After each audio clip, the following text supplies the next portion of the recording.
In the wake of countless tragedies, one of the most disturbing realities we face is the normalization of misconduct through silence and apathy, not just from institutions, but from the broader public. People who may see the headlines, hear the cries, watch the footage, and still believe it's an isolated event rather than a symptom of systemic dysfunction. Before we begin today's story, please let us know where you are viewing from. Please remember to subscribe if you like this video. Take the story of Khalif Browder, a young man arrested at the age of 16 for allegedly stealing a backpack. He was held at Rikers Island for 3 years without trial, 2 of those in solitary confinement, and never convicted of a crime. The psychological torment led him to take his own life after his release. While this was a failure of the entire criminal justice system, it included misconduct from the officers who routinely beat him, neglected his rights, and contributed to the culture of violence and silence behind bars. Or look to the harrowing case of Sandra Bland. Pulled over for a minor traffic violation in Texas, she was arrested following an aggressive escalation by the state trooper. Days later, she was found dead in her cell. Officials ruled it a suicide, but her treatment, the arrest, and the failure to follow standard jail procedures triggered widespread skepticism and outrage. The footage showed what many feared, that an officer had used his authority to punish, not protect. Even when the public demands justice, the machinery of the system moves slowly, if at all. Civil settlements may be reached, but they are paid with taxpayer money, not by the officers or departments involved. In fact, many officers implicated in high-profile misconduct cases are quietly rehired by other departments, their records often sealed or wiped clean by loopholes. This phenomenon, known as the wandering officer problem, allows bad actors to simply move from one department to another, continuing abusive behavior under the protection of a new badge.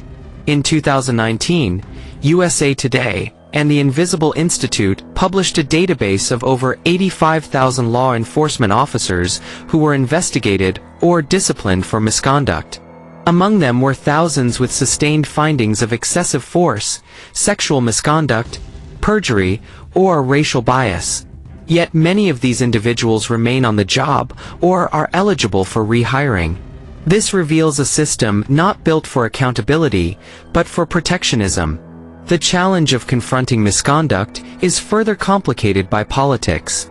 Local governments, beholden to powerful police unions and wary of public perception, often tread lightly. Reforms are proposed but not passed, commissions are formed but underfunded, and investigations stall in bureaucratic limbo. Prosecutors, whose careers often depend on good relationships with police, rarely pursue charges. In 2015, The Washington Post found that of the thousands of fatal police shootings since 2005, only 54 officers were charged with a crime. Of those, few were convicted, and even fewer served significant prison time. Yet misconduct doesn't always end in death. It spans a spectrum of abuses that, while not fatal, are deeply corrosive to civil liberties. Consider the illegal use of surveillance technology by some departments, including facial recognition systems that have been proven to be racially biased, or the misuse of stop-and-frisk tactics that disproportionately target communities of color, leading to widespread racial profiling and unwarranted detentions, or the falsification of police reports and evidence tampering, such as in the notorious case of the Rampart Division scandal in Los Angeles, where more than 70 officers were implicated in unprovoked shootings, beatings, and planting evidence. These behaviors are not mere lapses, they're crimes. But in policing, the rules are different. Officers are given discretion, which is important for judgment calls. But when discretion becomes license, and license becomes impunity, the damage extends far beyond individual cases. It delegitimizes the very concept of equal justice. For victims, the road to justice is long and treacherous. Legal battles drain time, money, and emotional strength. Media attention fades. Support systems crumble.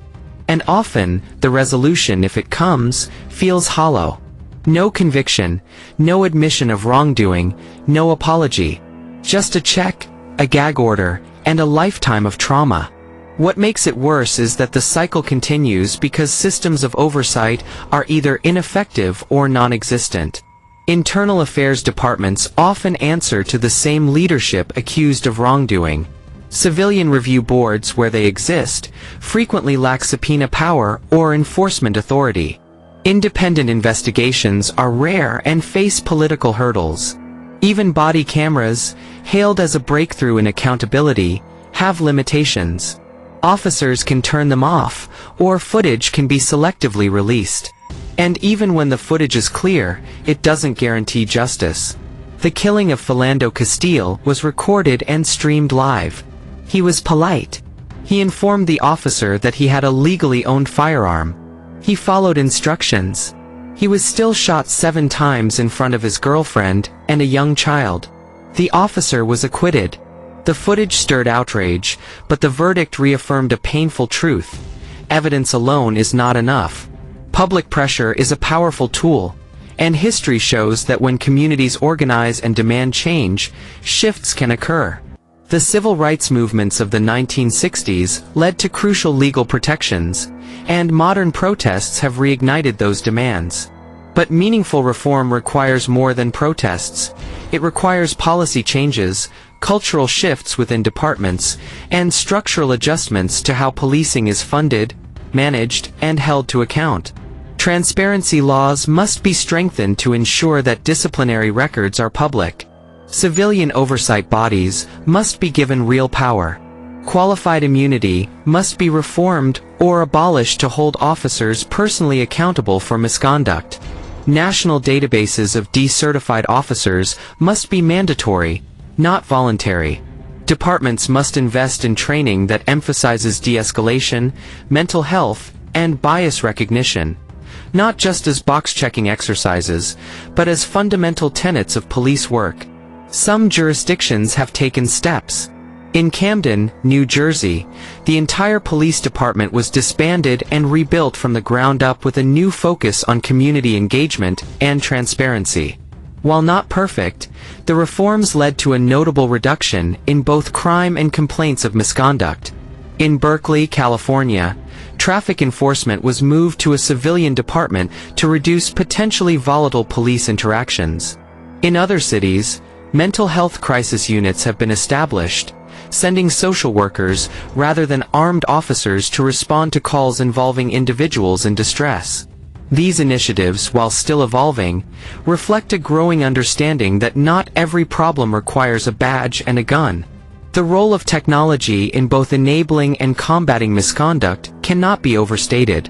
On one hand, the rise of smartphone cameras has empowered citizens to document abuse in real time, creating an undeniable archive of injustice. Viral videos have catalyzed global movements. On the other hand, invasive surveillance tools, such as predictive policing algorithms, have been shown to reinforce racial bias and target marginalized communities under the guise of efficiency. Accountability in law enforcement must also extend to leadership. Chiefs, commissioners, and mayors must be willing to act decisively when misconduct occurs, not only for public perception, but to affirm ethical standards within their ranks. Leadership sets the tone. When leaders make excuses or delay action, it sends a clear message to the rank and file. This behavior will be tolerated. But when leaders take a stand, terminate contracts, enforce disciplinary action, cooperate with external investigations, they signal that integrity matters. The public's role in driving reform is vital. Citizens must remain engaged, attending town halls, voting for officials who support accountability, demanding transparency through public records requests, and supporting organizations that advocate for justice. Social media can amplify voices, but sustained civic involvement is what translates outrage into policy. The media, too, plays a critical role. Investigative journalism has uncovered countless abuses that would otherwise remain hidden. From local newspapers to national outlets, the press must continue to shine a light on misconduct and challenge narratives that seek to obscure or justify abuse. Education is another pillar. Teaching young people about their rights, the limits of police authority, and how to safely interact with law enforcement is essential. But we must also teach critical thinking and civic responsibility, tools that equip future generations to recognize and confront injustice. Finally, we must center the voices of those most affected by police misconduct: survivors, families of victims, community activists, and ethical law enforcement officers who believe in change. Their stories are not just anecdotes, they are evidence. They are testimonies that cut through denial and demand a response. Reform is not anti-police. It is pro-justice. It is about building a system that serves and protects all people, equally and fairly. A system where accountability is not optional, but expected. Where misconduct is not hidden, but confronted. Where the law is not bent by power, but upheld by principle. If we want safer communities, we must redefine what safety means. It's not about more force or more arrests. It's about trust, fairness, and dignity. It's about ensuring that every person, regardless of race, class, or background, can expect to be treated with respect by those sworn to protect them. We end this story where it began, with a choice. We can accept the status quo, hoping the next headline is less horrific than the last. Or we can act. We can demand better. Because silence serves only the oppressor. And every moment we wait, another story unfolds. Another family mourns, another community fractures, another injustice goes unanswered. Don't let this be just another video. Let it be the start of something real. Talk about this.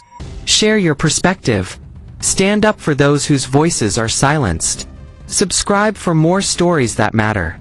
And if you care about building a just society, check out our next feature on how grassroots efforts are changing policing from the ground up. In the wake of countless tragedies, one of the most disturbing realities we face is the normalization of misconduct through